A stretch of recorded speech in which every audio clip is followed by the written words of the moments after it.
Langsung aja masuk ke narasumber yang ketiga. Ini silakan ditampilkan CV-nya. Oke, tadi udah dapet insight dari partnya radio nih. Sekarang dari partnya YouTube yang hi guys, subscribe, comment, like-nya. Ini ada Salmin, Salsabila Yasmin SKG dengan Instagramnya @salsayasmn dan YouTube-nya juga pasti udah pada tahu semua Salsabila Yasmin. TikToknya juga ada Salsabila Yasmin. Nah, Salmin ini dipanggilnya Salmin ya guys. Jadi jangan pusing kenapa gue ngomong Salmin nanti. Itu disingkat Salsabila Yasmin. Nah, Salmin ini lagi pendidikan juga di dulunya di SMA 1 Bekasi dan sekarang lagi di FKG Unpad dari angkatan 2016 sampai sekarang. Nah, Salmin ini nggak cuman interest karena dokter gigi, tapi interest juga dengan content creating, video editing, entrepreneur, design, makeup, fotografi, and documentation. Jadi beneran ini sangat mandiri sekali ya dengan producing dengan kontennya, tapi editingnya juga bisa, entrepreneurnya lengkap banget. Dan Salmin ini karirnya juga udah sebagai freelance makeup artist, jadi yang mau makeup bisa juga ngelihat dari Salmin ini dari 2012 sampai 2019. Juga owner merchandise dari @oklusal. Ini merchandise-nya dari maksudnya barang-barang dari Oklusal ini gue sempat lihat juga tuh ada barang-barangnya lucu-lucu banget dari 2020 sampai sekarang, dan yang sekarang masih dijalani udah pasti adalah content creator dari YouTube, IG dan TikTok. Nah, buat tahu gimana kesehariannya secara singkat, kita lihat videonya dari Salmin. Hai Lead Team, perkenalkan nama aku Salsabila Yasmin. Saat ini sedang menjalankan pendidikan profesi di Rumah Sakit Gigi dan Mulut Universitas Padjadjaran. Untuk teman-teman semua, baik yang menjadi mahasiswa maupun menjadi dokter gigi, semangat ya untuk kita semua dalam menjalankan aktivitas sehari-hari. Nah, buat teman-teman nih yang tertarik untuk berkarya selain jadi dokter gigi atau menjalankan aktivitas selain jadi dokter gigi, teman-teman bisa banget ikutan webinar dari Lead Indonesian Dentistry atau Lead_ID. Di situ kita bakalan ngebahas seputar tips and trick atau langkah-langkah berkarya selain menjadi dokter gigi dan gimana caranya supaya tetap konsisten namun tetap tanggung jawab dengan kedua profesi tersebut. Oke, gak usah lama-lama, langsung kita sambut Ibu Yasmin. Salmin, halo. Terus gue panggil Yasmin. Halo Salmin. Hai Kak Arfi, ini kita sama kakak kelas aku nih. Aduh, jadi gak enak gue. Tapi ini Salmin ini tuh maksudnya salah satu, wah gila nih, maksudnya anak 2016 udah punya konten kreatornya, udah dengan karirnya segala macam, gue salut banget sih sama Salmin ini. Tapi sebelum kita ngobrol-ngobrol sama Salmin ini, buat teman-teman yang mau tanya tentang Kak Beva atau dengan Dito atau dengan Salmin ini sekarang, bisa langsung nanti langsung masukin pertanyaannya di kolom chat, atau kalau mau interaksi langsung juga bisa, nanti langsung setelah ini langsung raise hand aja, nanti langsung interaksi langsung sama Kak Beva, Dito sama Salminnya ya. Nah, masuk ke Salmin, kan kamu tuh sebagai mahasiswa FKG ya, tapi dan konten kreator tuh nggak gampang loh, ya nggak sih? Iya, Kalau lo mikirin ide buat ini ngepost apa ya, lo mau bagi nge-share apa ya, itu tuh nggak gampang. Nah, gimana sih? Pertama kenapa kamu tuh tertarik buat kan udah tahu nih FKG kayak begini studinya, sibuk banget ya. kok maunya nambahin beban hidup sebagai ini tuh, kenapa latar belakangnya itu apa, kok lo tertarik untuk jadi content creator ini? Oke, jadi pertama-tama aku tertarik buat jadi content creator itu awalnya sebenarnya dari SMA Kak. Jadi dari SMA tuh aku kan mau masuk FKG nih Kak. Tapi aku ngerasa kayak informasi buat masuk FKG tuh kurang banget. Kayak misalnya apa aja sih yang harus disiapin buat masuk FKG, misalnya kayak nilai rapot atau sekedar kayak harus belajar apa aja sih gitu tuh kurang banget. Terus dulu tuh zaman-zaman ASFM kalau nggak salah. Jadi zaman-zaman ASFM itu ada beberapa orang yang dia tuh kakak kelas itu ngasih tahu nih misalnya yang harus disiapin buat masuk fakultas kedokteran atau fakultas kedokteran gigi itu apa aja bla bla bla bla bla. Terus di situ aku ngerasa kontennya meskipun kayak cuma ditulis di ASFM aja tuh bermanfaat banget bagi aku waktu itu. Dan banget untuk adik-adik atau misalnya orang banyak yang misalnya mau masuk fakultas kedokteran gigi. Nah, awal-awal tuh aku iseng banget bikin Q&A gitu di Instagram aku. Jadi kayak cuman pertanyaan dari followers aku pada saat itu aja Kak. Jadi aku kayak ngumpulin nih pertanyaan-pertanyaannya, terus habis itu aku jawab di YouTube.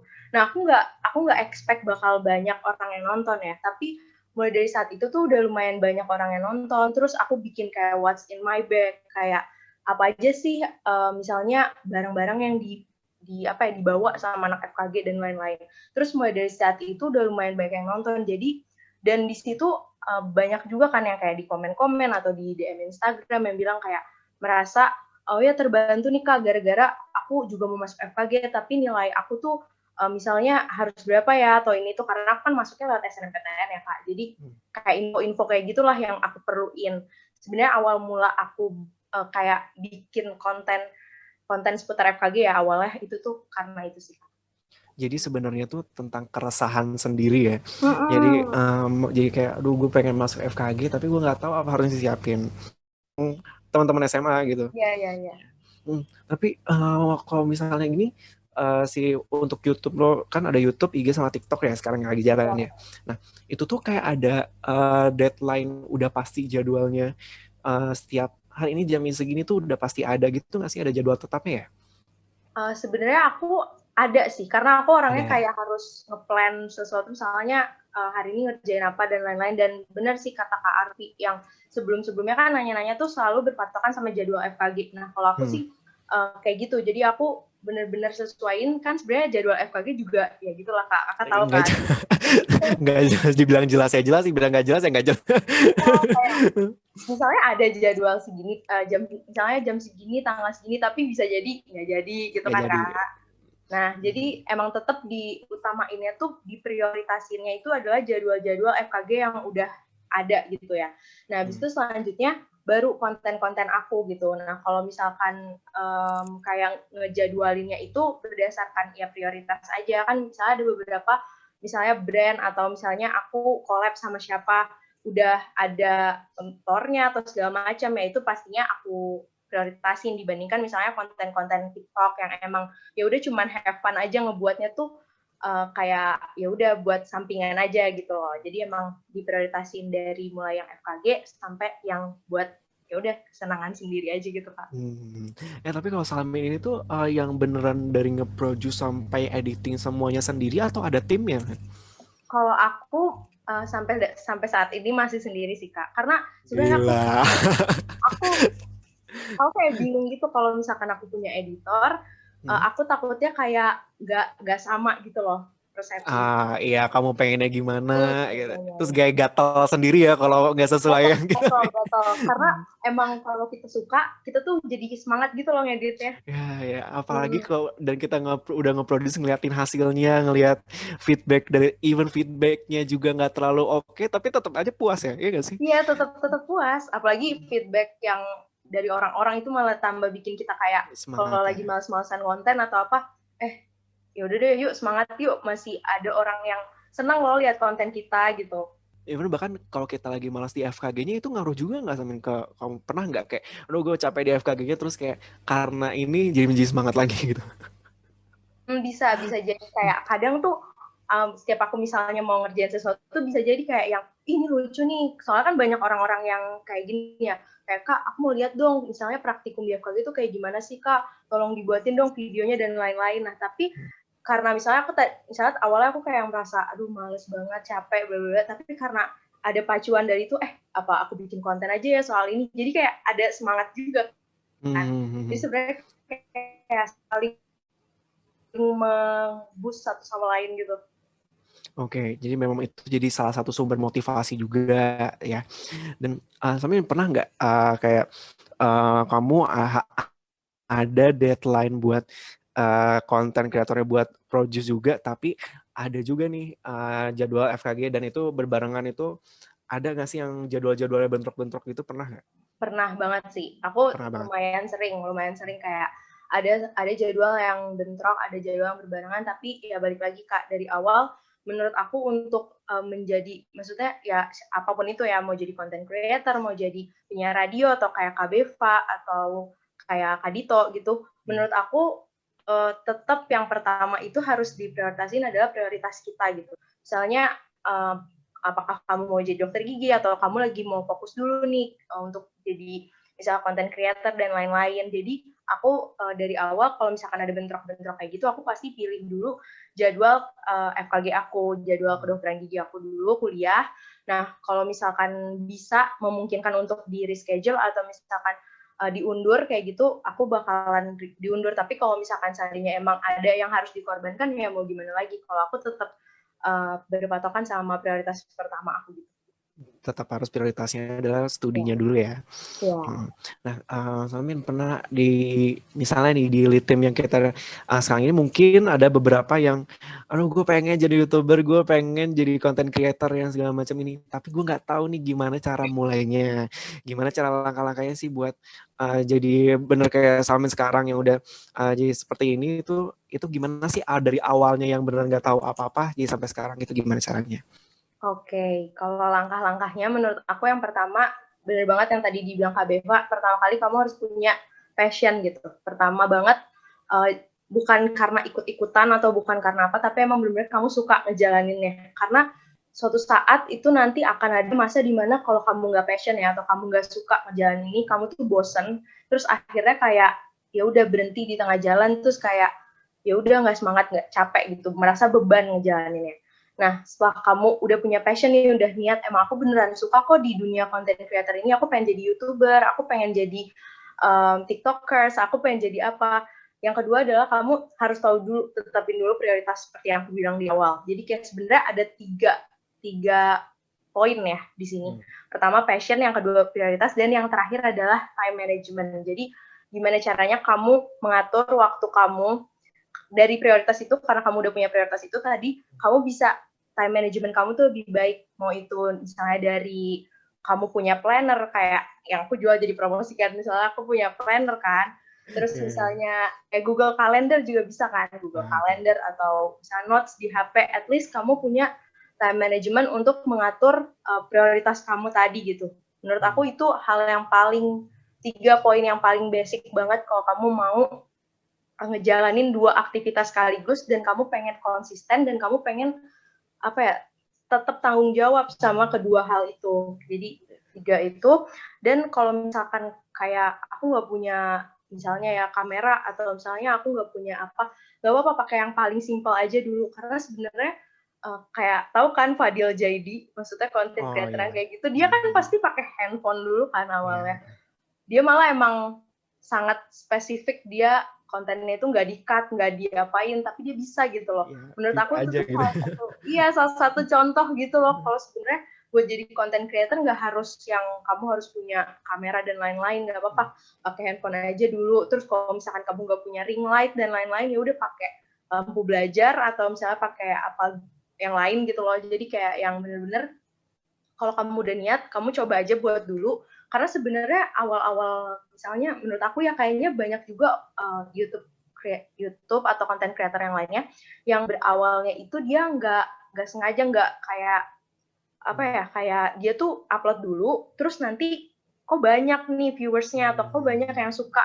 Nah yang kayak gitu nggak apa-apa, coba aja dulu, meskipun aku yakin sih nggak semua orang bisa langsung pertama kali ngepost dapat viewers banyak, dapat subscribers banyak. Aku pun juga kayak masih berusaha buat improve lagi kan. Tapi ya nggak apa-apa, karena kamu suka itu. At the first, kamu suka sama bidang ini, kamu nggak akan capek buat create lagi gitu. Ya, dan memang itu harus konsisten dan tahu prioritas segala macam sih, itu yang paling penting ya. Dan kalau masalah yang gue lihat dari content creator adalah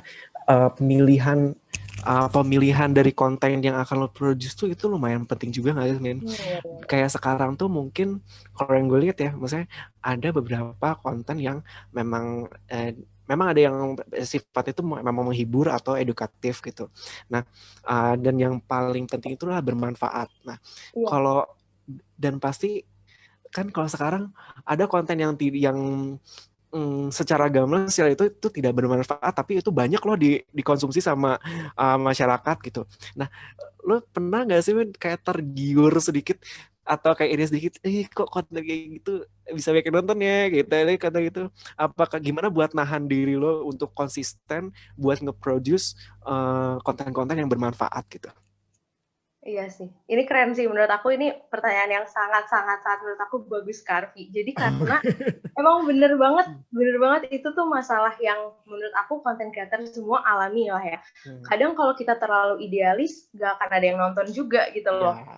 Kayak, ya gimana ya, jadi terutama nih kalau misalkan kita ngomongin platform yang baru, itu kan TikTok ya. TikTok itu tuh basisnya tuh adalah dia cuman 60 detik atau 15 detik, tapi dia bisa FYP yang sampai maksudnya sampai banyak banget yang nonton gitu loh.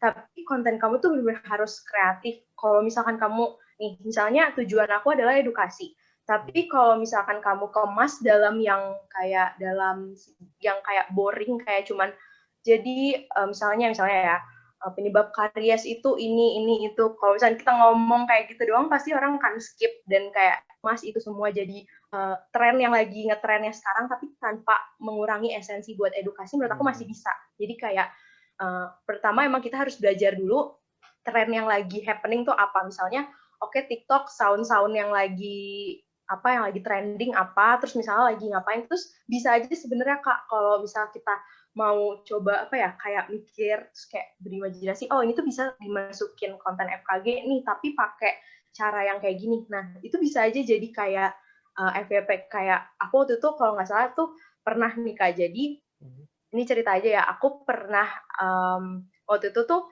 nggak sengaja banget bikin konten di TikTok tentang wajah asimetris. Jadi kayak waktu itu Orto lagi ya. zaman, waktu itu tuh lagi zaman kayak menunjukin profile wajah kiri sama kanan, terus kayak orang-orang tuh pada insecure. Nah, terus aku kasih aja konten edukasinya dikit. Ternyata wajah asimetris itu bisa jadi karena waktu kecil kamu ngunyahnya di satu sisi. Terus itu bener-bener yang kayak bisa FYP karena dikemasnya itu bukan kayak dalam blak-blakan konten edukasi gitu. Terus orang-orang tuh kayak semua orang-orang jadi ada concernnya kayak, ya ampun, sumpah dari kecil gue ngunyah di satu sisi, makanya gue kayak gini, bisa nggak sih kalau misalkan dibalikin lagi sekarang ngunyah dua sisi dan lain-lain. Jadi bisa jadi konten edukasi juga kan. Nah, jadi itu sih kalau menurut aku tetap, kalau aku prinsipnya kayak aku tetap kalau tadi Kak Ati kan nanya kayak gimana caranya untuk menahan godaan itu ya. Kalau menurut aku tetap harus stick sama prinsip awal. Kalau emang aku merasa kayak aku juga pengen nge-share sesuatu yang pastinya bermanfaat, nggak cuma kayak buat kesenangan aku doang gitu. Jadi aku tetap ada prinsip itu. Dan yang kedua, aku bisa gabungin atau bisa aku selang-seling. Kadang misalnya gini, kadang beberapa audiens itu suka konten yang berbau FKG dan lain-lain, tapi aku nggak selalu bisa bikin itu karena misalnya ada sibuk kuliah atau sidang dan lain-lain. Akhirnya aku bikin yang bisa aku bikin aja, misalnya cuma review makeup atau apa, meskipun itu nggak terlalu banyak yang nonton, tapi tetap setelah itu aku post lagi tentang FKG. Jadi entah selang-seling atau digabungin, jadi nggak menghilangkan manfaat yang aku mau kasih dari awal gitu. Gitu sih Kak. Jadi memang pinter-pinter kita ngekemasnya juga, pinter-pinter kita ngelihat pasarnya kapan itu, dan tetap balik lagi ke kita mampunya segimana ya. Iya, bener Dan banget. dan ya maksudnya gitu, kita harus konsisten buat nge-produce konten-konten yang bermanfaat gitu. Dan soalnya itu kayak mulai banget meresahkan gitu kayak ngeliat itu, dan gue mulai mikirnya ini gimana jadi konten kreator yang bener ya. Maksudnya kan ada konten kreator yang begitu ya, bukan berarti itu, tapi ya sekarang kita ya realistis aja lah, pasti tahu semuanya ya. Nah, balik lagi ke ini Samin, kan misalnya sekarang kalau gue lihat ya, maksudnya dengan lo udah punya subscriber yang segitu, lo udah punya followers IG dan TikTok yang segitu, dengan konten-konten itu pasti setidaknya lo tuh sudah punya tanggung jawab ya nggak sih? Lo udah punya tanggung jawab untuk nge-produce yang konten yang bermanfaat kayak gitu, tapi lo juga ada tanggung jawab ke orang tua lo dan yang udah yang untuk melanjutkan membereskan studi lo ini. Nah, ada nggak sih tips dan triknya buat ngeberesin kedua tanggung jawab tersebut tuh dengan baik tuh gimana? Oke, ya bener banget. Aku sangat merasa kalau bisa jadi ini kayak gimana ya, kamu emang kayak suka ngejalanin satu profesi, misalnya jadi content creator, tapi kamu kan juga harus bertanggung jawab. Nah, alhamdulillahnya aku itu ada di kayak aku tuh bukan ngerasa kayak salah masuk jurusan gitu. Aku nggak ngerasa kayak aku kayaknya bukan anak FKG deh. Jadi sebenarnya dari diri aku sendiri pun aku suka ngejalanin sebagai mahasiswa FKG. Nah, yang kedua adalah karena aku content creator, aku juga harus tetap kayak bikin konten-konten yang bermanfaat bagi orang lain. Itu salah satu menurut aku apa ya, kayak udah jadi tanggung jawab aku gitu loh. Nah, kalau menurut aku cara ngimbanginnya adalah ya tadi, karena aku punya prioritas. Karena jujur sebenarnya agak sedikit gimana ya Kak, kalau kita ngomongin pandemi sekarang kayak awalnya misalnya pengen lulus cepat kan, alhamdulillah banget nih aku preklinik tuh bisa 3,5 tahun Kak. Tapi pas udah pandemi langsung kok AC jadi gak tahan. Iya, bener banget. Kayak Emang sih. Oh my God, bener-bener yang kayak yang tadinya harapan aku lagi tinggi-tingginya, itu tuh kayak langsung oh my God, ini nggak akan bisa nih kalau misalkan ya semuanya lah kayak yang terdampak ya, maksudnya bukan cuma di Indonesia atau di Unpad aja, pastinya FKG lain juga terdampak, kita jadi nggak bisa langsung kerja ke pasien dan lain-lain. Yang tadinya aku kayak merasa aku udah harus nyelesain studi aku karena aku juga nggak enak sama orang tua aku yang ngebiayain aku dan lain-lain, aku jadi merasa kayak mamaku dan ayahku tuh juga ngasih support kayak nggak apa-apa Kak, ini tuh semuanya juga kayak gini, kamu juga pasti lulus kok gitu. Jadi aku merasa kayak oke, jalanin yang aku bisa sekarang, jalanin yang terbaik yang aku bisa sekarang. Misalnya aku lagi bisa ngerjain apa ya udah aku kerjain. Terus kalau misalkan lagi kan biasanya kalau pandemi gini juga jadwal nggak pasti kan Kak, kayak ya gitulah.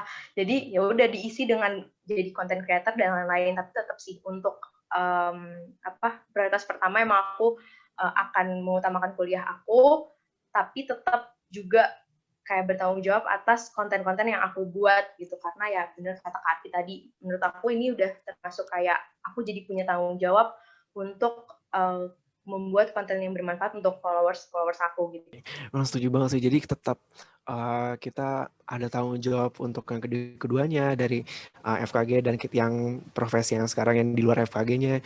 Dan tadi benar juga itu harus happy, pertama happy sendiri ya, kita harus seneng karena yang ngerasa aku bukan anak FKG terjebak di FKG, nggak kayak gitu, tapi malah dengan senengnya itu jadi kejadian semua dan jalanin dulu aja, seenggaknya lo nggak diem ya nggak sih? Iya bener banget Kak. Ya kayak at least kamu nggak diem gitu, bener sih. Apalagi sekarang dengan kondisi pandemi kayak gini ya, pinter-pinternya kita beradaptasi ya nggak sih? Iya, karena kita dituntut banget nggak sih Kak beradaptasi. Udah kayak Hunger Games coy. Kayak lu nih gak bisa itu. Yang benar yang bisa adaptasi doang yang menang gitu. Iya benar-benar, kadang kalau misalnya kita terlalu strict juga misalnya harus ini harus itu tuh, kalau di FKG dituntutnya malah yang beradaptasi ya Kak sama ya apapun keadaan yang lagi terjadi gitu loh. Ya gitu, jadi memang tadi udah dari YouTuber dan Salmin ini banyak banget insight-nya. Thank you banget Salmin. Nanti kita pasti bakal pasti ada pertanyaan banget buat Salmin dan buat yang lain-lainnya. Jadi kita tahan dulu ya. Thank you ya Salmin ya. Oke, makasih Kak.